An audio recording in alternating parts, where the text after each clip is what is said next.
आणि आता बुलेटिन मध्ये पाहणार आहोत 25 मिनिटात 50 बातम्या अतिशय वेगवान स्वरूपात। सुरुवात करूया।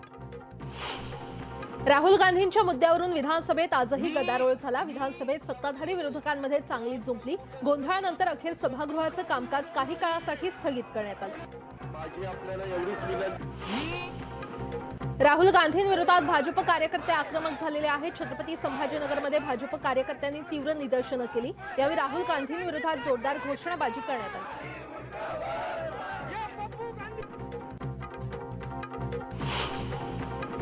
भंडारा जिल्ह्यात उद्यापासून पुन्हा 2 दिवस अवकाळी पावसाची शक्यता वर्तवण्यात आलेली आहे। आधीच गारपिटीमुळे झालेल्या नुकसानीचे पंचनामे सुरू असताना आता पुन्हा अवकाळी पावसाचा अंदाज वर्तवल्यानं शेतकऱ्यांची चिंता वाढली आहे।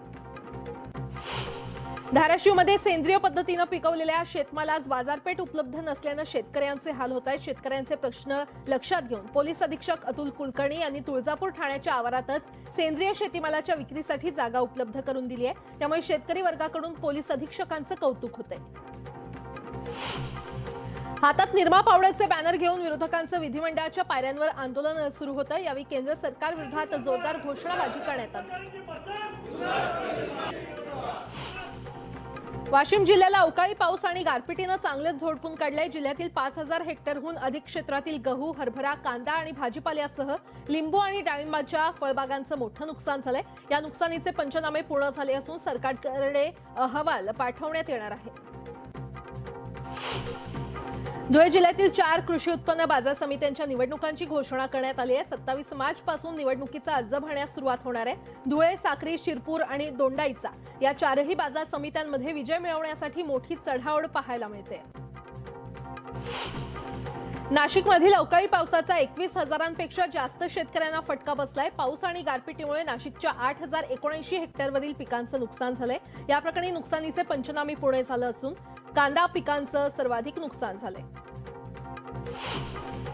उद्धव ठाकरेंची 26 मार्चला मालेगावमध्ये सभा होत आहे। ठाकरे गटाकडून सभेची जय्यत तयारी करण्यात येत असून संजय राऊतही नाशिकमध्ये दाखल झालेले आहेत। दरम्यान नव्या सभेचा टीजर ठाकरे गटाकडून प्रसिद्ध करण्यात आलाय। विरोधकांचा न्यायालयावरती विश्वास नाही अशी टीका सुजय विखेंनी विरोधकांवर केलेली आहे। तसंच आगामी निवडणुकीमध्ये जनता महाविकास आघाडीच्या सर्व नेत्यांना त्यांची जागा दाखवल्याशिवाय राहणार नाही असंही विखे पाटील म्हटलेत। राहुल गांधी प्रकरणावरून त्यांनी काँग्रेसवर निशाणा साधला। सोलापूर महापालिकेकडून पाण्याचं योग्य नियोजन होत नसल्यामुळे शहराला 6 ते 8 दिवसाआड पाणी मिळत असल्याचा प्रश्न आमदार प्रणिती शिंदे यांनी उपस्थित केला। कर्नाटक राज्य सोलापूरकरांच्या हिश्श्याचं पाणी उचलतंय। उजनी धरणातून पाणी उपसा केला जातो, मात्र या पाण्याच्या उपसाचं नियोजन नाही असं देखील त्यांनी सांगितलंय। बीड जिल्हा परिषदेतील 78 शिक्षकांच्या निलंबनासंदर्भात आज सुनावणी होणार आहे। जिल्हा अंतर्गत बदल्यांसाठी बनावट दिव्यांग प्रमाणपत्र सादर केल्याप्रकरणी या शिक्षकांचं निलंबन करण्यात आलं होतं। फेर तपासणीनंतर आणखी काही शिक्षकांवर निलंबनाची कारवाई होणार का याकडे सगळ्यांचं लक्ष लागलंय। जळगावमध्ये कृषी मंत्री अब्दुल सत्तार यांच्या गाडीवर कापूस फेकणं ठाकरे गटाला चांगलंच भोवलंय। ठाकरे गटाचे सहसंपर्क प्रमुख माजी नगराध्यक्षांसह 13 जणांविरोधात धरणगावमध्ये गुन्हे दाखल करण्यात आलेत। आदेशाचा भंग करून मंत्र्यांच्या दौऱ्यात गदारोळ निर्माण केल्याप्रकरणी ही कारवाई करण्यात आली आहे। आर्थिक वर्ष संपण्याआधी जास्तीत जास्त मालमत्ता कर वसुली व्हावी यासाठी अकोला महापालिकेनं शनिवार आणि रविवारी सुद्धा कर वसुली सुरू ठेवली आहे। नागरिकांनी सुट्टीच्या दिवशी देखील कर भरावा असं आवाहन पालिका प्रशासनानं केलंय। मावळमध्ये तळेगाव दाभाडे नगर परिषदेनं कर थकवणाऱ्यांवर कारवाईचा बडगा उगारलेला आहे। प्रशासनानं 6 मोबाईल टॉवर सील केलेत। वारंवार नोटीस बजावून देखील कर थकवल्याचं सांगितलं जातंय। अकोला जिल्हा परिषदेच्या सर्वसाधारण सभेचं आयोजन करण्यात आलंय। या सभेमध्ये 2023-24चं अंदाजपत्रक सादर करण्यात येणार आहे। या अंदाजपत्रकात पाणी पुरवठा, महिला व बालकल्याण, शिक्षण, कृषी, पशुसंवर्धन, आरोग्य आणि बांधकाम या विभागातील योजनांसाठी तरतूद करण्यात आली आहे। नंदुरबार जिल्ह्यातल्या सारंगखेडा पोलीस ठाण्याअंतर्गत येणाऱ्या तोरखेडा आणि कहाणटूळ फाटा येथील पोलीस दूरक्षेत्राची दुरवस्था झाली आहे। त्यामुळे नव्यानं इमारत उभारण्याची मागणी स्थानिक करत आहेत। सोलापूर रेल्वे विभागानं फुकट्या प्रवाशांवर कारवाईचा बडगा उगारलाय। वर्षभरात 5.5 लाख विनातिकीट प्रवास करणाऱ्यांवर कारवाई करण्यात आली आहे। यामुळे रेल्वेच्या तिजोरीमध्ये 33 कोटींची भर पडली आहे। भंडाऱ्याच्या मोहाडी तालुक्यातील रामपूरमध्ये शेतात तरुणाचा मृतदेह आढळल्यानं खळबळ उडाली। शेळी चरण्यासाठी गेलेला तरुण घरी परतलाच नाही आणि शोध घेतल्यानंतर त्याचा मृतदेह आढळला। या प्रकरणी पोलिसांकडून तपास सुरू आहे। शेतीच्या वादातून 8 वर्षांच्या सावत्र भावाची हत्या केल्याची घटना जालन्यातील भारडी गावात घडलेली आहे। आरोपीनं वडिलोपार्जित जमीन आपल्या नावावर व्हावी यासाठी सावत्र भावाची गळा आवळून हत्या केली। या प्रकरणी 18 वर्षीय आरोपीला पोलिसांनी अटक केली आहे। नंदुरबारच्या शहादामध्ये विविध शासकीय कार्यालयांचे बनावट रबरी शिक्के बनवून खोटी कागदपत्र बनवणाऱ्या टोळीचा पर्दाफाश करण्यात आलाय। या प्रकरणी 3 जणांना अटक करण्यात आली असून सर्व बनावट रबरी स्टॅम्प हस्तगत करण्यात आले। जुन्नर तालुक्यातील पिंपरी पेंढारच्या नालेवाडीत एका दाम्पत्यानं आत्महत्या केली। याबाबत माहिती मिळताच पोलिसांनी घटनास्थळी पोहोचत दोघांचे मृतदेह बाहेर काढले। आत्महत्येचं कारण अद्याप अस्पष्ट आहे। अकोला वैद्यकीय महाविद्यालयात महिलेनं आत्महत्या केली। या प्रकरणी 4 सदस्यीय समितीकडून चौकशी सुरू आहे। आतापर्यंत अधिष्ठातांसह बालरोग विभाग प्रमुखांची चौकशी करण्यात आल्याची माहिती सूत्रांकडून देण्यात आली आहे। जळगावच्या टावर चौकात एका डंपरनं कारला जोरदार धडक दिली। या अपघातात कारमधील एक शिक्षिका गंभीर जखमी झाली आहे। या घटनेत सुदैवानं कुठलीही जीवितहानी झाली नाही। मुळशीच्या पिरंगुट गावात हजारो भक्तांचं श्रद्धास्थान असलेल्या ग्रामदैवत भैरवनाथ जोगेश्वरी देवाची यात्रा पार पडली। यावेळी देवाच्या विधीपूजेनंतर लोकनाट्य, तमाशा आणि बैलगाडा शर्यत अशा विविध कार्यक्रमांचं आयोजन करण्यात आलं होतं। अहमदनगरच्या कोल्हार खुर्द गावात बिरोबा महाराज यात्रा सुरू आहे। या यात्रेनिमित्त कुस्त्यांच्या सामन्यांचं आयोजन करण्यात आलं असून महाराष्ट्रातील नामवंत मल्लांनी यामध्ये सहभाग घेतलाय। कुस्तीचे सामने पाहण्यासाठी स्थानिक मोठी गर्दी करतायत। बुलढाण्याच्या सिंदखेड राजा तालुक्यातील सोनोशी गावात देवीच्या सोंगांची परंपरा गेल्या अनेक वर्षांपासून जपली जाते। यंदा देखील सोंग घेऊन सोनोशी गावात मिरवणूक काढण्यात आली। यावेळी देवीचं दर्शन घेण्यासाठी भाविकांनी मोठी गर्दी केली होती। राज्यावर अवकाळीचं संकट कायम आहे। विदर्भ, मराठवाडा आणि उत्तर मध्य महाराष्ट्रात पुढील 2 दिवस हलक्या ते मध्य स्वरूपाच्या पावसाची शक्यता आहे। तर कोकण किनारपट्टी भागात ढगाळ वातावरणाचा अंदाज वर्तवण्यात आलाय। भारतीय हवामान शास्त्रज्ञांकडून हा अंदाज वर्तवण्यात आलाय। कापूस कोंडी सोडवण्यासाठी पाचोऱ्यातील शेतकऱ्यांनी एल्गार पुकारला असून पाचोरा तालुक्यातील ग्रामीण भागातून प्रत्येक शेतकऱ्याकडून कापूस जमा करण्यात येतोय। हा कापूस घेऊन पाचोरा येथील शेतकरी मुंबईकडे निघालेले आहेत। हे शेतकरी कापूस घेऊन मंत्रालयावर धडकणार असून शेतकऱ्यांकडून जमा केलेला कापूस मुख्यमंत्र्यांना भेट देणार आहेत। सोलापूर शहराला पाणी पुरवठा करणाऱ्या बंधाऱ्यातून कर्नाटक सरकार कोणतीही परवानगी न घेता सोलापूरचं पाणी पळवतंय असा आरोप जयंत पाटील यांनी विधिमंडळात उपस्थित केलाय। राज्य सरकारनं याकडे गांभीर्यानं पाहावं असं देखील जयंत पाटील म्हटलंय। मुळशी तालुक्यातील पिरंगुट गावात भैरवनाथ जोगेश्वरीचा यात्रोत्सव भरलाय। यात्रेनिमित्त पारंपरिक कार्यक्रमांसह बैलगाडा शर्यतीचं आयोजन करण्यात आलं। देवांच्या दर्शनासाठी पंचक्रोशीतील भाविकांनी यावेळी गर्दी केली। कुलाबा वांद्रे सिब्स मेट्रोच्या आरेतील कारशेडचं 54% काम पूर्ण झाल्याची माहिती मुंबई मेट्रो रेल कॉर्पोरेशनकडून देण्यात आलेली आहे। डिसेंबरपर्यंत कारशेडचं काम पूर्ण होऊन 2024 मध्ये दुसरा टप्पा सुरू करण्यासाठी प्रशासनाकडून प्रयत्न सुरू आहेत। लवकरच क्रूझमधून कोकण किनारपट्टी आणि किल्ले पर्यटन करता येणार आहे। यासाठी मेरीटाईम बोर्डाकडून पुढाकार घेण्यात आलेला आहे। मुंबई ते रत्नागिरी बीच, किल्ले आणि पर्यटन स्थळावर पर्यटकांना जाता येणार आहे। या संदर्भात निविदा प्रक्रिया सुरू झाल्याची माहिती देण्यात आली आहे। भाईंदरमधील जीएसटी विभागातील शासकीय कर्मचाऱ्यांनी आंदोलन केलं। जुन्या पेन्शन योजनेच्या मागणीसाठी पुकारलेल्या संपात संघटनेच्या अधिकाऱ्यांनी कर्मचाऱ्यांना विश्वासात न घेता संप मागे घेतल्याचा आरोप करण्यात आला। उन्हाळी गर्दीनिमित्त एसटी आरक्षण आणि गाडीच्या चौकशीसाठी प्रवाशांकडून मोठ्या प्रमाणात माहिती मागितली जाते। आता महामंडळानं मुंबईतील सर्व स्थानकात पुणे पॅटर्न राबवण्याचा निर्णय घेतला। यामुळे स्थानकात कार्यरत असलेल्या अधिकाऱ्यांशी प्रवाशांना आता थेट संवाद साधून आपल्या शंकांचं निरसन करता येणार आहे। मुंबईत टीबीच्या रुग्णांमध्ये वेगानं वाढ होते। मागील वर्षात टीबीचे 56,112 रुग्ण नोंदवण्यात आले होते, तर 5 वर्षात टीबीमुळे 11,796 जणांचा मृत्यू झालाय। पनवेलमध्ये मनसेची बॅनरबाजी करत अनधिकृत दर्ग्यावर कारवाईची मागणी झालेली आहे। माहीमच्या मजारवर कारवाई केली, मग पारगाव पनवेलमधील दर्ग्यावर कारवाई कधी करणार असा सवाल मनसेनं बॅनरच्या माध्यमातून विचारलाय। वाशिमच्या शिरपूर गावातील जैन धर्मियांचं 23वे तीर्थंकर अंतरिक्ष पार्श्वनाथांच्या मूर्तीला लेप लावण्यास सुरुवात झालेली आहे आणि ही लेप लावण्याची प्रक्रिया जैनांचे श्वेतांबरी आणि दिगंबरी या दोन्ही पंथांमधील निवडक लोकांच्या उपस्थितीमध्ये इन कॅमेरा करण्यात येत असून भाविकांचं दर्शन देखील सुरू ठेवण्यात आलंय। जळगावच्या उमाळा गावात भवानी माता मंदिराच्या यात्रोत्सवानिमित्त 12 गाड्या ओढण्याचा कार्यक्रम पार पडलाय। 12 गाड्या ओढण्याची स्पर्धा पाहण्यासाठी भाविकांची गर्दी झाली होती, तर मंदिर परिसरात देवीच्या दर्शनासाठी परिसरातील भाविकांनी मोठी गर्दी केली होती। पर्यटनाची राजधानी समजल्या जाणाऱ्या छत्रपती संभाजीनगर शहरात 2022-23 मध्ये 15,64,000 पर्यटकांनी भेट दिली आहे। दख्खनचा ताज समजल्या जाणाऱ्या मकबऱ्याला 1/4 पर्यटकांनी भेट दिली। जळगावमध्ये घरफोडीच्या घटनांमध्ये वाढ होते। अयोध्या नगरमध्ये घरफोडी करत चोरट्यांनी दागिने लंपास केलेत। या प्रकरणी पोलिसात गुन्हा दाखल झाला असून अधिक तपास सुरू आहे। बीडच्या गेवराई तालुक्यातील सावरगावमध्ये चोरट्यांनी धुमाकूळ घातला। या चोरट्यांनी घरफोडी करत सोने चांदीच्या दागिन्यांसह 2,91,000चा मुद्देमाल लंपास केलाय। या प्रकरणी गेवराई पोलीस ठाण्यात गुन्हा दाखल करण्यात आला असून चोरट्यांचा शोध घेतला जातोय। जळगावमध्ये कृषी मंत्री सत्तारांच्या गाडीवर कापूस फेकल्याप्रकरणी ठाकरे गटाचे गुलाबराव वाघ आणि निलेश चौधरी यांच्यासह 13 जणांवर गुन्हा दाखल झालाय। कापूस दराच्या मुद्द्यावरून आक्रमक होत धरणगावमध्ये कृषी मंत्र्यांच्या कार्यक्रमात गोंधळ घालण्यात आला होता।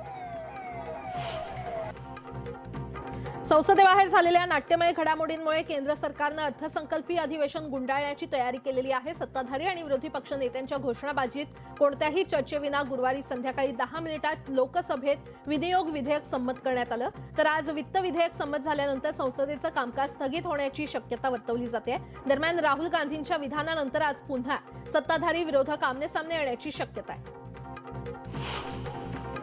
काँग्रेस नेते राहुल गांधींच्या 2 वर्षांच्या तुरुंगवासाच्या शिक्षेवरून काँग्रेसचे नेते आता राष्ट्रपती द्रौपदी मुर्मू यांची भेट घेणार आहेत। राहुल गांधींच्या शिक्षेविरोधात काँग्रेसनं ठिकठिकाणी आंदोलन केले आहेत, मात्र काँग्रेस आता राष्ट्रपतींशी देखील या प्रकरणावर चर्चा करणार आहे। पंतप्रधान मोदी आज वाराणसी मतदारसंघाच्या दौऱ्यावर आहेत। मोदींच्या हस्ते 1,780 कोटींच्या विकास योजनांचं उद्घाटन होणार असून वाराणसी कॅट स्टेशन ते गोदौलिया रोपवेचं देखील मोदी भूमिपूजन करणार आहेत। केंद्रीय गृहमंत्री अमित शहा आज बंगळुरू दौऱ्यावर आहेत। नशामुक्त भारत मोहिमेअंतर्गत अमित शहांच्या उपस्थितीमध्ये 9 क्विंटल ड्रग्ज नष्ट करणार आहेत। त्यानंतर शहांच्या अध्यक्षतेखाली राष्ट्रीय सुरक्षेबाबत प्रादेशिक परिषदेचं आयोजन करण्यात आलंय। गुजरात आणि मध्य प्रदेशात एनआयएनं कारवाई केली आहे। गजवाय हिंदशी संबंधित 7 ठिकाणांवर एनआयएकडून छापेमारी सुरू आहे। कर्तव्यावर असताना ट्रॅफिक पोलिसांकडून होमगार्डला मारहाण केल्याची घटना सातारा जिल्ह्यातल्या कराड तालुक्यातील टोल नाक्यावर घडलेली आहे। वेळेत न पोहोचल्यामुळे ट्रॅफिक हवालदार राजपूत यांनी होमगार्ड प्रशांत देशमुख यांना अर्वाच्य भाषेत शिवीगाळ करून दमदाटी करत कानशी लात लगावली। कार्लागडावर एकविरा देवीची चैत्री यात्रा 3 दिवसांवर येऊन ठेपलेली आहे। मोठ्या संख्येनं भाविक येण्याची शक्यता असून पोलीस अधीक्षकांनी या तयारीचा आढावा घेतलाय। भुसावळची चांद तडवी ही राज्यातली प्रथम तृतीयपंथी पोलीस होणार आहे। चांदनं परिश्रम, जिद्द आणि चिकाटीच्या जोरावर पोलीस भरती परीक्षा यशस्वीरित्या पास केली आहे। कल्याण डोंबिवली पालिका हद्दीतील शासनाच्या धोरणात बसणाऱ्या अनधिकृत बांधकामांना अधिकृत दर्जा देण्याची मोहीम पालिकेनं हाती घेतली आहे। या निर्णयाचा फायदा ग्रामीण भागातील विकासकांना होण्याची शक्यता आहे। एसआरए सदनिकांचं आता 7 वर्षात हस्तांतरण केलं जाणार आहे। याबाबत राज्य मंत्रिमंडळ बैठकीत निर्णय झाल्याची माहिती मिळते। यापूर्वी ताबा मिळाल्यापासून सदनिका 10 वर्ष विकता येत नव्हती। मुंबई पालिकेनं मालमत्ता कर थकवणाऱ्यांविरोधात कारवाई सुरू केलेली आहे। या कारवाई अंतर्गत 67 थकबाकीदारांनी 355 कोटी 19 लाखांचा मालमत्ता कर थकवल्याचं आढळलं। यासोबतच इतरही काही महत्त्वाच्या बातम्या आपण पाहणार आहोत। तुर्तास एक छोटासा ब्रेक, पाहत रहा न्यूज 18 लोकमत।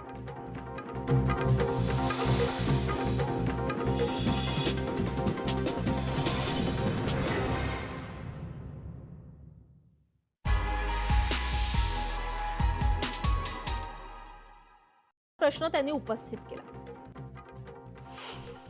विरोधकांचा न्यायालयावरती विश्वास नाही अशी टीका सुजय विखेंनी विरोधकांवर केलेली आहे। तसंच आगामी निवडणुकीमध्ये जनता महाविकास आघाडीच्या सर्व नेत्यांना त्यांची जागा दाखवल्याशिवाय राहणार नाही असं देखील विखे म्हटलेत। राहुल गांधी प्रकरणावरून त्यांनी काँग्रेसवर निशाणा साधला। माजी मंत्री हसन मुश्रीफ यांना ईडीनं तिसऱ्यांदा चौकशीसाठी बोलावलेलं आहे, त्यामुळे मुश्रीफ अडचणीमध्ये सापडण्याची शक्यता आहे। मात्र मुंबई हायकोर्टानं या प्रकरणात मुश्रीफ यांना 24 मार्चपर्यंत अटकेपासून दिलासा दिलाय।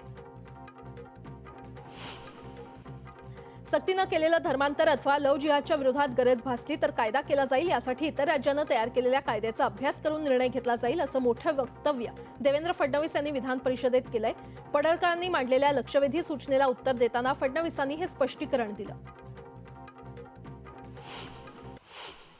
राज्यावर अवकाळीचं संकट कायम आहे। विदर्भ, मराठवाडा आणि उत्तर मध्य महाराष्ट्रात पुढील 2 दिवस हलक्या ते मध्यम स्वरूपाच्या पावसाची शक्यता आहे, तर कोकण किनारपट्टी भागात ढगाळ वातावरणाचा अंदाज वर्तवण्यात आलाय। भारतीय हवामान शास्त्रज्ञांकडून हा अंदाज वर्तवण्यात आलेला आहे। कापूस कोंडी सोडवण्यासाठी पाचोऱ्यातील शेतकऱ्यांनी एल्गार पुकारला असून पाचोरा तालुक्यातील ग्रामीण भागातून प्रत्येक शेतकऱ्याकडून कापूस जमा केलाय। हा कापूस घेऊन पाचोरा येथील शेतकरी मुंबईकडे निघालेले आहेत आणि हे शेतकरी कापूस घेऊन मंत्रालयावर धडकणार असून शेतकऱ्यांकडून जमा केलेला कापूस मुख्यमंत्र्यांना भेट देणार आहेत। मार्च महिन्यात कापसाची आवक वाढली असून कापूस दर 7,700 रुपयांवर स्थिर आहे। गुरुवारी सावनेर बाजारात 3,700 क्विंटल इतकी आवक झाली होती, तर सिंधी बाजारात सर्वाधिक 7,985 रुपये दर मिळालाय। राज्यातील बाजारपेठांवर कांदा आवकेचा दबाव कायम आहे। कांद्याला सरासरी 700 रुपये दर, तर दुसरीकडे सोलापूर बाजारपेठेत सर्वाधिक 1,500 रुपये भाव मिळतोय। कांदा उत्पादक दरवाढीच्या प्रतीक्षेत आहेत। राज्यातील कृषी सहाय्यकांची 1,439 पदं लवकरच भरण्यात येणार आहेत। कृषी मंत्री अब्दुल सत्तार यांनी याबाबतची माहिती दिली असून 15 दिवसात जाहिरात काढली जाणार असल्याचं त्यांनी सांगितलंय। धाराशिवच्या तुळजापूर पोलीस स्टेशनजवळ बाजारपेठ भरली आहे। सेंद्रिय शेतमालाला बाजारपेठ उपलब्ध व्हावी यासाठी पोलीस प्रशासनानं पुढाकार घेतलाय। यापुढे दर शनिवारी इथे बाजार भरवला जाणार आहे। हरभऱ्याच्या उत्पादन क्षेत्रात यंदा घट झालेली असताना दुसरीकडे अवकाळी पावसामुळे काढणीला आलेल्या हरभरा पिकाचं मोठं नुकसान झालंय। बाजारात हरभऱ्याची आवक घटल्यामुळे दर 2%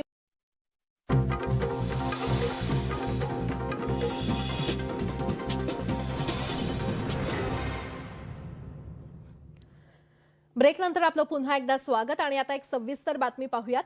संसदेबाहेर झालेल्या नाट्यमय घडामोडींमुळे केंद्र सरकारनं अर्थसंकल्पीय अधिवेशन गुंडाळण्याची तयारी केली आहे। सत्ताधारी आणि विरोधी पक्ष नेत्यांच्या घोषणाबाजीत कोणत्याही चर्चेविना गुरुवारी संध्याकाळी 10 मिनिटात लोकसभेत विनियोग विधेयक संमत करण्यात आलं, तर आज वित्त विधेयक संमत झाल्यानंतर संसदेचं कामकाज स्थगित होण्याची शक्यता वर्तवली जाते। दरम्यान राहुल गांधींच्या विधानानंतर आज पुन्हा सत्ताधारी आणि विरोधक आमने-सामने येण्याची शक्यता आहे। यासोबतच बुलेटिनमध्ये आणखीन एक छोटासा ब्रेक, लगेचच परत येतोय। पाहत रहा न्यूज 18।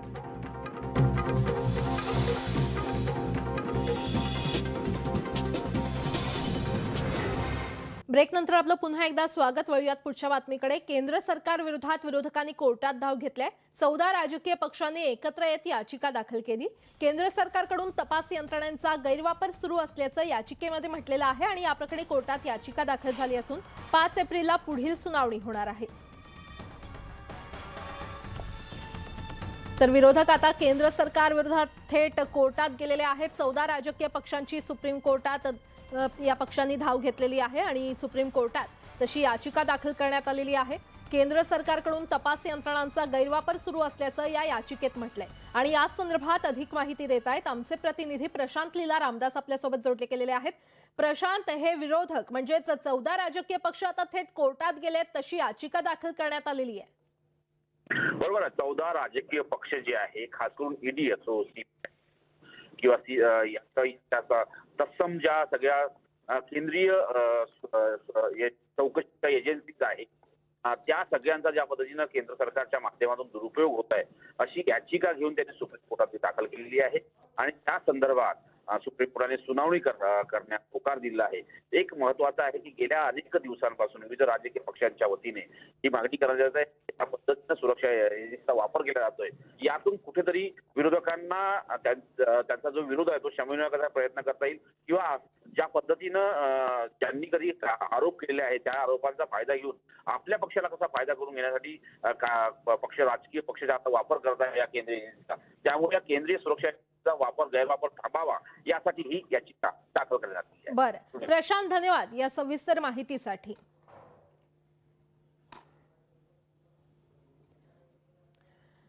बॉलिवूडचा भाईजान सलमान खानच्या धमकी प्रकरणी ब्रिटन कनेक्शन समोर आले। सलमानला ब्रिटनमधून धमकीचा ईमेल पाठवण्यात आल्याचं उघड झालेलं आहे आणि सलमान कुख्यात बिश्नोई गँगच्या निशाण्यावर आहे। पाहूयात। सलमान धमकीचं यूके कनेक्शन। यूकेतून पाठवला धमकीचा मेल। मुंबई पोलिसांच्या तपासाला वेग। बॉलिवूड अभिनेता सलमान खानला नुकतंच जीवे मारण्याची धमकी देण्यात आली होती। आरोपींनी धमकीचा ईमेल पाठवला होता। त्या प्रकरणी मुंबई पोलिसांनी तपास सुरू केलाय। तो ईमेल ब्रिटनमधून पाठवण्यात आल्याचं उघड झालंय। पोलिसांनी त्या ईमेलची लिंक शोधून काढण्यात यश मिळवलंय। त्या ईमेलशी संबंधित मोबाईल नंबरही पोलिसांच्या हाती लागलाय। त्यामुळे आता धमकी देणाऱ्याचा चेहरा उघड होण्याची शक्यता आहे। सलमान खानला ईमेलवरून आलेल्या धमकीचं कनेक्शन थेट इंग्लंडपर्यंत पोहोचलंय। पोलिसांच्या तपासात अनेक धक्कादायक माहिती उघड झालेली आहे। युनायटेड किंगडम अर्थात यूके मधल्या एका मोबाईल बरोबर या ईमेलचं लिंकअप असल्याचं तपासात समोर आलंय। आता ज्या व्यक्तीचा हा मोबाईल क्रमांक आहे इंग्लंडमधल्या, त्या व्यक्तीचा शोध घेण्याचं मोठं आव्हान पोलिसांसमोर आहे आणि आता तेच सध्या सुरू आहे। सलमान खान बिश्नोई टोळीच्या टार्गेटवर आहे। बिश्नोई टोळीचा म्होरक्या गँगस्टर लॉरेन्स बिश्नोई तिहार तुरुंगातून आपल्या टोळीची सूत्र हलवतोय। काही दिवसांपूर्वीच बिश्नोईचा साथीदार गोल्डी ब्रारच्या हस्तकांनी सलमान खानच्या मॅनेजरला धमकीचा ईमेल पाठवला होता।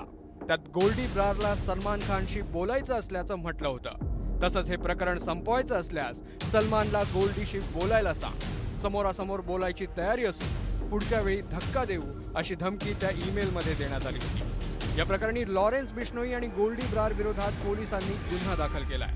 खरं तर सलमान खानला यापूर्वी गँगस्टरकडून धमकावण्यात आलं होतं। 2019ला हरियाणातील गँगस्टर आणि बिश्नोई टोळीचा हस्तक संपत नेहरानं सलमान खानच्या घराची रेकी केली होती, पण त्याच्या बंदुकीची रेंज कमी असल्यामुळे हल्ल्याचा प्रयत्न फसल्याचं पोलीस तपासात उघड झालं होतं। त्यानंतर पुन्हा एकदा बिश्नोई टोळीच्या शूटर्सनी सलमान खानवर हल्ल्याचा कट हाकला होता। आरोपींनी सलमान खानच्या फार्म हाऊसची रेकी केली होती। धक्कादायक बाब म्हणजे शूटर्सनी फार्म हाऊसच्या सुरक्षा रक्षकाशी मैत्रीही केली होती, पण सलमान खान भोवती असलेल्या सुरक्षेमुळे हल्लेखोरांची डाळ शिजली नाही। आता पुन्हा एकदा गोल्डी ब्रारनं सलमान खानला धमकी दिली आहे। बिश्नोई टोळीचा हस्तक गोल्डी ब्रार हा कॅनडातून बिश्नोई टोळीसाठी काम करतोय। गायक सिद्धू मुसेवाला हत्या प्रकरणातही गोल्डीचा सहभाग उघड झाला होता। आता सलमानला धमकावल्यामुळे मुंबई पोलीस सतर्क झाले आहेत। Bureau report, news 18 Lokmat. तर हे ब्रिटन कनेक्शन समोर आल्यानंतर सलमान खान हा बिश्नोई गँगच्या निशाण्यावर असल्याचं पाहायला मिळते आणि त्यामुळे सलमान खानच्या सुरक्षेत देखील एकंदरीतच वाढ करण्यात आलेली आहे। त्यामुळे आता नेमकं पुढे काय होतं हे पाहणं महत्त्वाचं ठरणार आहे। या सगळ्या बातम्या पाहिल्यानंतर आता सविस्तर बातम्या, सगळ्या आतापर्यंतच्या महत्त्वाच्या बातम्या पाहणार आहोत। सुरुवात करूया टॉप 18 बातम्यांनी।